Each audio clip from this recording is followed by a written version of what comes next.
आणि आता पाहणार आहोत सविस्तर मुलुक महाराष्ट्र। राज्यामध्ये सध्या सत्ताधारी विरुद्ध विरोधक यांच्यामधून विस्तव पण जात नाहीये।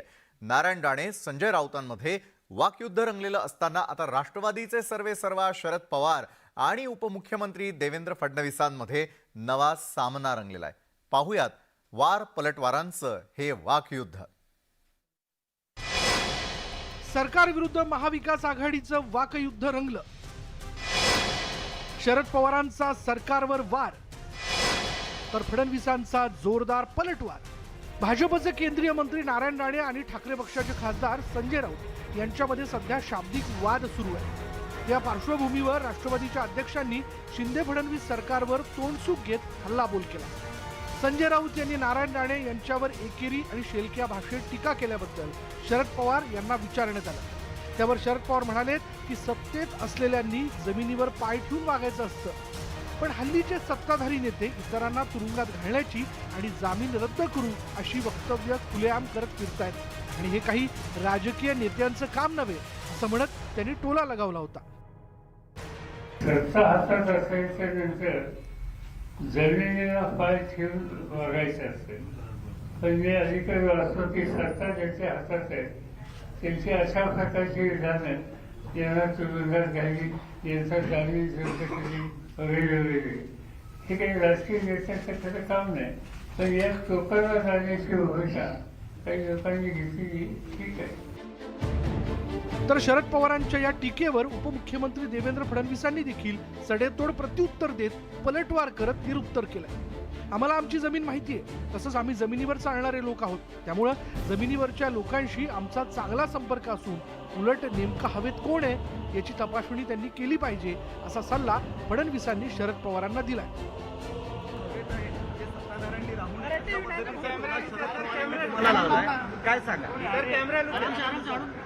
असं आहे की आम्हाला आमची जमीन माहिती आहे, आम्ही जमिनीवर चालणारे लोक आहोत, जमिनीवरच्या लोकांशी आमचा संपर्क आहे। त्यामुळे मला असं वाटतं की नेमकं हवेत कोण आहे याची तपासणी ही त्यांनी जरूर केली पाहिजे। सामनाच्या अग्रलेखामध्ये सामनावर मी बोलत नाही, सामना हा काही पेपर नाही आहे।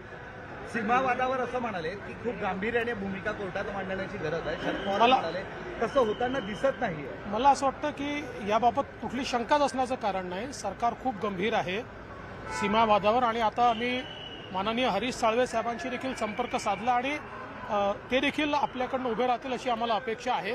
त्याच्यामुळे मला असं वाटतं की आपली केस मजबूत आहे। सध्या राज्यात महाविकास आघाडी विरुद्ध सरकार यांच्यामध्ये वरचेवर वाकयुद्ध रंगतंय आणि एकमेकांना जागा दाखवून देण्याचा सामना चांगलाच रंगताना दिसतोय। मात्र यात जनतेचे प्रश्न देखील मार्गी लावावेत हीच सर्वसामान्य जनतेची अपेक्षा आहे। Bureau report, news 18 Lokmat.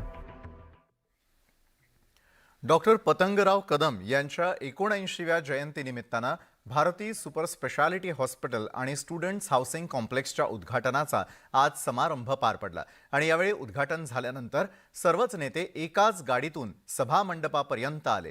Sharad Pawar आणि देवेंद्र फडणवीसांनी एकाच गाडीतून प्रवासही केला।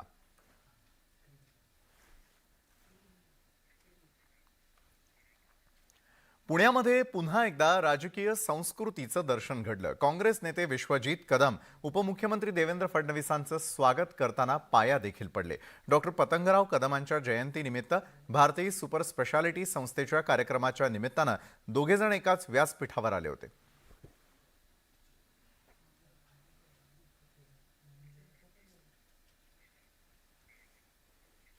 आणि त्यानंतर वळूयात आणखी एका मोठ्या आणि महत्त्वाच्या बातमीकडे। आगामी विधानसभा आणि लोकसभा निवडणुकांसाठी सर्वच पक्षांनी कंबर कसली आहे। भाजप विरोधामध्ये मोर्चे बांधणी करण्यासाठी महाविकास आघाडीनेही पावलं उचलण्यास सुरुवात केली आहे। येत्या निवडणुकीत राष्ट्रवादी काँग्रेस आणि शिवसेना एकत्र निवडणूक लढण्यासाठी तयारी करत असल्याची माहिती शरद पवारांनी दिली आहे। महाराष्ट्रापुरते तरी महाविकास आघाडी एकत्र लढू शकते असे संकेत शरद पवारांनी दिले। तसंच गेल्या काही दिवसांपासून सुरू असलेल्या राजकीय आरोप प्रत्यारोपांवरूनही त्यांनी सत्ताधाऱ्यांना सल्ला दिलाय। याशिवाय राज्यपाल कोश्यारींवरही त्यांनी टीका केली।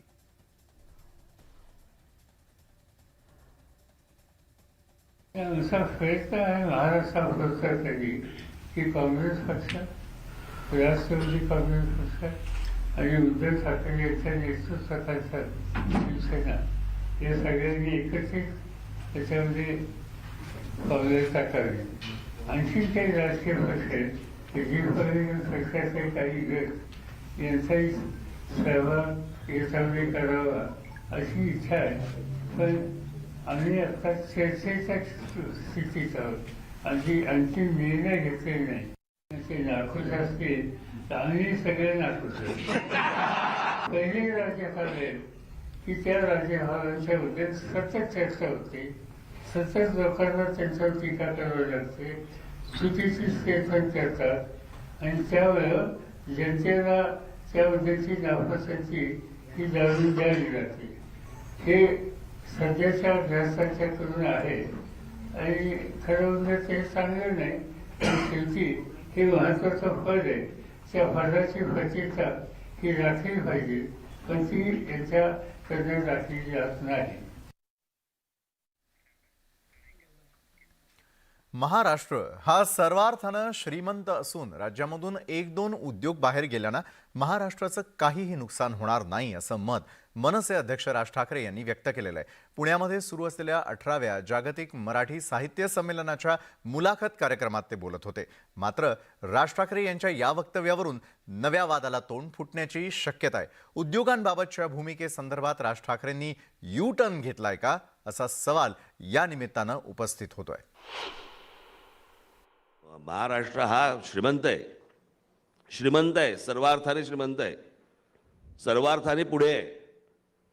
मग आपण उगा टाहो बरंचदा फोडत असतो की काय महाराष्ट्राचं काय होणार आणि मराठीचं काय होणार वगैरे वगैरे. आहे ते पण जर टिकवलं आपण तरी महाराष्ट्र खूप पुढे आहे. 1-2 उद्योगधंदे बाहेर गेले त्यांनी काय महाराष्ट्राचं असं काही नुकसान होणार नाहीये. दर्या में खसखस. 1-2 उद्योग बाहेर गेल्यानं महाराष्ट्राचं नुकसान होणार नाही असं वक्तव्य मनसे अध्यक्ष राज ठाकरे यांनी केलेलं होतं. राज ठाकरे यांच्या याच वक्तव्याचा विरोधकांनी मात्र समाचार घेतलाय. राज ठाकरे सुपारी घेऊन बोलतात अशी खरमरीत टीका ठाकरेंच्या पक्षाचे खासदार विनायक राऊत यांनी केली आहे. तर उद्योग बाहेर जात आहेत याचं समर्थन कुणीही करू नये अशा शब्दात विरोधी पक्षनेते अजित पवार यांनी राज ठाकरेंवर निशाणा साधलाय.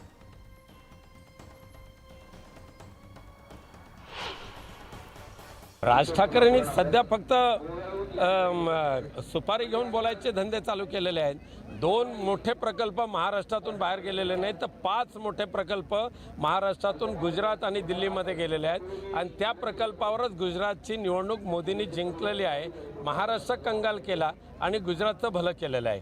त्याची काळजी त्याच्यावर गांभीर्याने राज ठाकरे पाहत नाही. हे मनसेचं दुर्दैव आहे. वास्तविक महाराष्ट्रातनं एकही उद्योग बाहेर जाणं हे अतिशय चुकीचं आहे.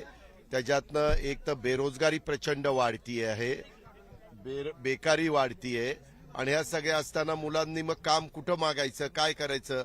एक तर काही लाख कोटीचे मोठे मोठे प्रकल्प गेलेत, काही लाख लोक कामाला लागणारे प्रकल्प गेलेत आणि शिवाय गेलेल्या प्रकल्पांच्या बद्दल असं जर कुठला राजकीय व्यक्ती समर्थन करत असेल तर दुर्दैव आहे. उलट प्रत्येक प्रकल्प आपल्याकडे कसा येईल हा प्रयत्न कुणी राज्यकर्ते असतील, आम्ही असो किंवा दुसरे कुणी असो, सगळ्यांनी केला पाहिजे. मंत्री चंद्रकांत पाटील आणि अजित पवारांमध्ये जुंपलेली आहे. धर्मवीरचा वाद निर्माण झाल्यानंतर अजित पवार कुठे होते असा सवाल चंद्रकांत पाटील यांनी उपस्थित केला. चंद्रकांत पाटील यांच्या टीकेला अजित पवारांनीही जोरदार प्रत्युत्तर दिलंय.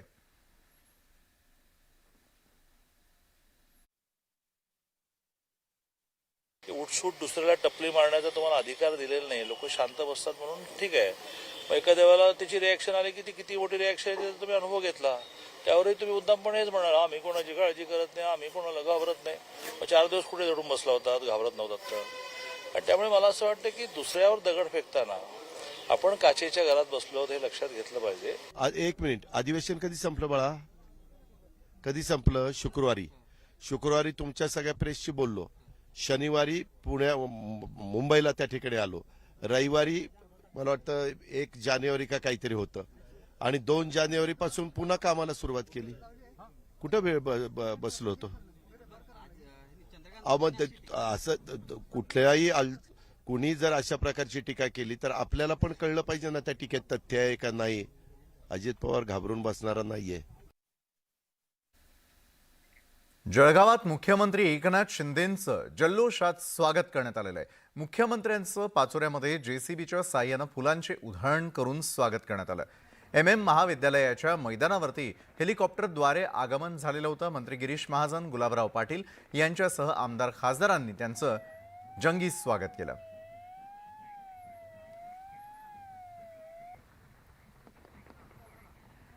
तर जळगावमध्ये बडगुजर समाजाचं महाअधिवेशन होत आहे आणि या अधिवेशनाला राज्याचे मुख्यमंत्री एकनाथ शिंदेही उपस्थित आहेत.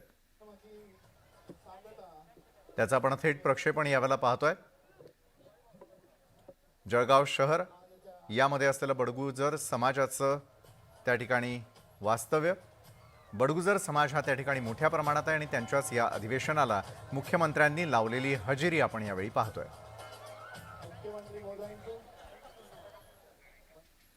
राज ठाकरेंनी राज्यामधील राजकीय परिस्थितीवरती पुन्हा एकदा निशाणा साधलाय. पुण्यातील प्रकट मुलाखतीमध्ये बोलताना राज ठाकरेंनी महापुरुषांसंदर्भातील वादग्रस्त विधानं करणाऱ्या नेत्यांचाही जोरदार समाचार घेतला. राज ठाकरेंनी कसे चौफेर टोलेबाजी केलेली आहे पाहूयात. आजची राजकीय परिस्थिती लयाला गेलेली. राज ठाकरेंचा राज्यातील राजकारणावर निशाणा. महापुरुषांबद्दल बडबड करणाऱ्यांनाही सुनावलं. प्रकट मुलाखतीत ठाकरेंची चौफेर फटकेबाजी. पुण्यात रविवारी राज ठाकरेंची प्रकट मुलाखत झाली. यावेळी राज ठाकरेंनी राज्यातील विविध मुद्द्यांवर भाष्य केलं. मित्रांचा छंद सांगतानाच त्यांनी बाळासाहेबांच्या आठवणींना देखील उजाळा दिला. पण राज ठाकरे एवढ्यावरच थांबले नाही. त्यांनी राज्यातील सद्यस्थितीतील राजकीय स्थितीवरही जोरदार निशाणा साधला. मी काही अनेक भाषणामध्ये म्हटलं की राजकीय स्थिती इतकी आपली लयाला गेलेली आहे. आजची राजकीय स्थिती हे काही राजकारण नव्हे. सध्या महापुरुषांसंदर्भात वादग्रस्त विधानांची मालिका लागली आहे. त्यावरही राज ठाकरेंनी जोरदार टीकास्त्र डागलं.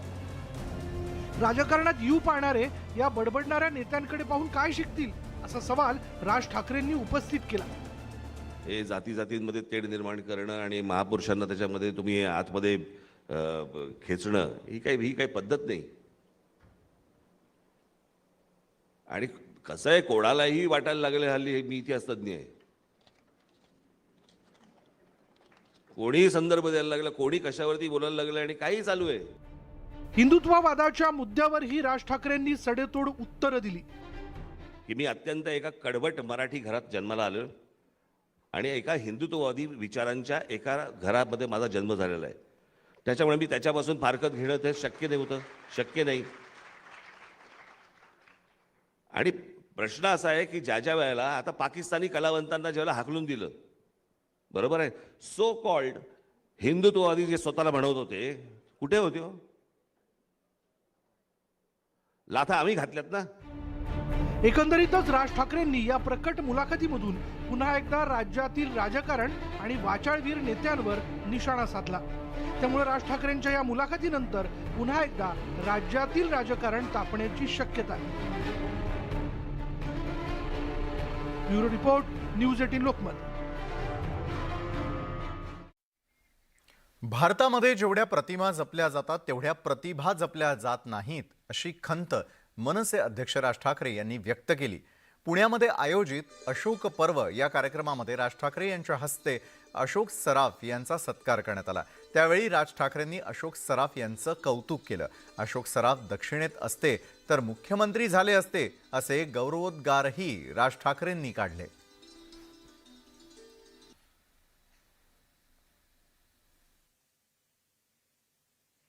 जेव्हा पहिल्यांदा इटलीला गेलो आणि त्या रोमच्या विमानतळावरती मी जेव्हा माझं विमान लँड झालं आणि विमान लँड झाल्यावरती आतल्या एअर हॉस्टेसने जी अनाउन्समेंट केली, अंगावर शहारा आला माझ्या तेव्हा. आणि त्या एअर हॉस्टेसने अनाउन्समेंट केली की welcome to Leonardo da Vinci airport. एका लिओनार्दो दी विंचीच्या नावाने तिथे एअरपोर्ट असतात, आमच्याकडे कलावंतांच्या नावाने चौक असतात. पण मी त्याच कार्यक्रमामध्ये म्हटलं होतं ना की आपल्याकडे काय आहे, प्रतिमा जेवढ्या जपल्या जातात तेवढ्या प्रतिभा जपल्या जात नाहीत. आज मी तुम्हाला सांगतो, अशोक सराफ ही जर व्यक्ती दक्षिणेमध्ये असती तर आज मुख्यमंत्री असती.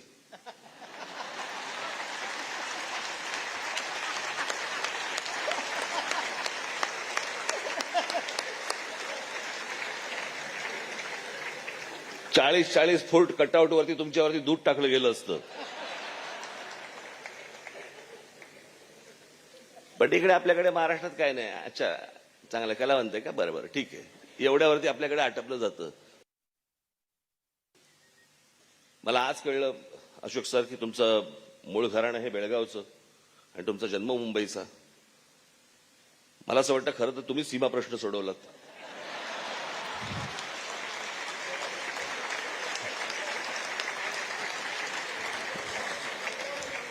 मला माहित नव्हतं त्याच्यामध्ये.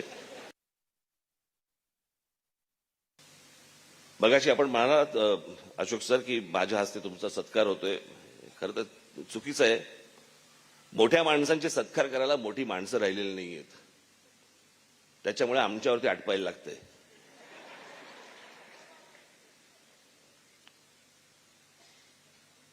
मी त्याशी प्रशांत दामलेंच्याही कार्यक्रमाला म्हटलं होतं. आज अशोक सरांच्या तुमच्याही कार्यक्रमाला मी म्हणतो की हे जर समजा तुम्ही जर युरोपमध्ये असतात तर आज इथे व्यासपीठावरती त्या देशाचा पंतप्रधान असता तुमचा सत्कार करायला. आजोबा शरद पवारांपाठोपाठ त्यांचे नातू आणि राष्ट्रवादी काँग्रेसचे आमदार रोहित पवारही क्रिकेटच्या मैदानात उतरले आहेत. महाराष्ट्र क्रिकेट असोसिएशन अर्थात MCAच्या अध्यक्षपदी रोहित पवार यांची बिनविरोध निवड करण्यात आलेली आहे. पुण्यामधील गहुंजे स्टेडियमवरती महाराष्ट्र क्रिकेट असोसिएशनची महत्त्वाची बैठक पार पडली. यावेळी MCAच्या 16 सदस्यीय समितीमध्ये रोहित पवार यांचा समावेश करण्यात आला आणि त्यानंतर असोसिएशनचे अध्यक्षपदही रोहित पवार यांना सोपवण्यात आलं. शरद पवार यांचा वारसा रोहित पवार पुढे नेत असल्याचं पाहायला मिळत आहे. 2001, 2002 आणि 2013 साली शरद पवार यांनी MCAचं अध्यक्षपद भूषवलं. आता रोहित पवार ही भूमिका पार पाडणार आहेत.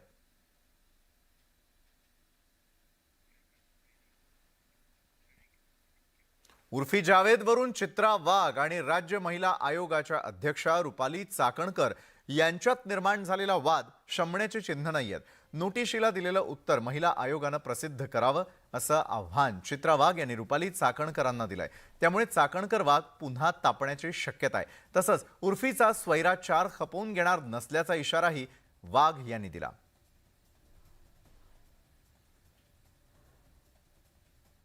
जरा करू देत की त्यांना थोडेसे कष्ट घेऊ देत ना. मी तर आहेच. मी जे दिले ते मी तुम्हाला देणारच आहे. पण त्यांनी ज्या पद्धतीने लगेच पाठवून दिली की नाही नोटीस डिस्प्लेला वगैरे तुमच्यापर्यंत त्या नोटिसी आल्या तर तसं त्यांनी माझं उत्तरही करावं असं आवाहन आहे माझं त्यांना. नाहीतर मी तर देणारच आहे तुम्हाला. त्याच्याबद्दल काही वाद नाही.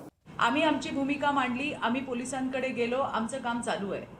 यांना कोणी गुळ खोबरं देऊन आमंत्रण दिलं नव्हतं याच्यामध्ये पडायला. आणि मग आल्यानंतर तुमचं काम काय? आमचा आक्षेप आयोगाला नाहीच आहे. आयोग आणि त्याच्यावरती या आधीही खूप महिलांनी काम केलंय. त्या आत्ता आल्यात आयोगावर. आम्ही आयोगाहून काम करून पुढे आलेलो आहोत. त्यामुळे आयोग काय काम करतो हे आम्हाला फार चांगल्या पद्धतीने माहिती आहे. आक्षेप आयोगाला नाही आहे. आक्षेप हा तिथं बसवलेल्या ज्या चेअरपर्सन आहेत त्यांच्या कार्यपद्धतीवर नक्कीच आहे. आणि राहिली गोष्ट नोटिसीची तर मला अशा 56 नोटीस रोज येत असतात. त्याच्यात अजून एक आली. त्यात विशेष असं काही नाही आणि त्याचं उत्तर सुद्धा मी दिलेलं आहे.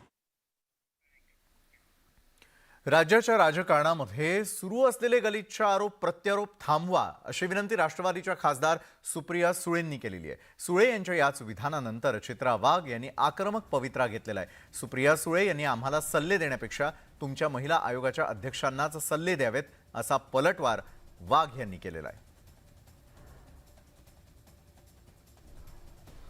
महाराष्ट्र हा पुरोगामी विचाराचा महाराष्ट्र आहे. महिलांना माते समान ज्यांनी सन्मान दिला आणि देशाला दिशा दाखवली अशा सावित्रीबाईंचा हा जिजाऊचा हा महाराष्ट्र आहे. त्याच्या ज्या पद्धतीने आज महिलांबद्दल चर्चा अनेक व्यासपीठांवर होते हे अतिशय दुर्दैवी आहे. मला हे राजकारण हे अतिशय गलिच्छ वाटतं. सगळ्याच पक्षाच्या नेत्यांना विनम्रपणे विनंती करते की हे महाराष्ट्राचं संस्कृती नाही आणि हे आपलं राजकारण नाही. ते कुठेतरी थांबलं पाहिजे. अरे तर सुप्रिया सुळे मोठ्या नेत्या आहेत. तुमच्या ज्या बसवल्यात तुम्ही त्या बाष्कळ विधानं करतायत त्यांना सांगा की त्यांची अशी अपेक्षा आहे का की त्यांनी 4 प्रश्न आमच्यावरती केल्यावर त्याला उत्तर मिळणार नाही? एक तर त्या सुप्रियाताईंनी लक्षात घेतलं पाहिजे, या ज्या त्यांच्या अध्यक्ष त्यांनी बसवल्यात त्यांना काय आम्ही गुळ खोबरं देऊन आमंत्रण दिलं नव्हतं. आणि हे सुप्रियाताईंना मान्य आहे का की मुंबईच्या रस्त्यांवरती चाललेला नंगा नाच हा मान्य आहे का त्यांना? त्यांच्या घरात मुली आहेत, आमच्याही घरात मुली आहेत, आणि आमच्या घरातल्याही मुलींना आणि त्यांच्या घरातल्याही मुलींना त्यांना हा आदर्श अपेक्षित आहे का? तर हे कान तुम्ही तुमच्या बाईचे टोचा, आमचे नाही. तर या होत्या आज संपूर्ण दिवसभरामध्ये आतापर्यंत घडलेल्या अतिशय महत्त्वाच्या घडामोडी ज्या मुलुक महाराष्ट्राच्या माध्यमातून आपण पाहिल्या. आता मुलुक महाराष्ट्र स्पीड न्यूजमध्ये भेटूयात एका छोट्याशा ब्रेकनंतर.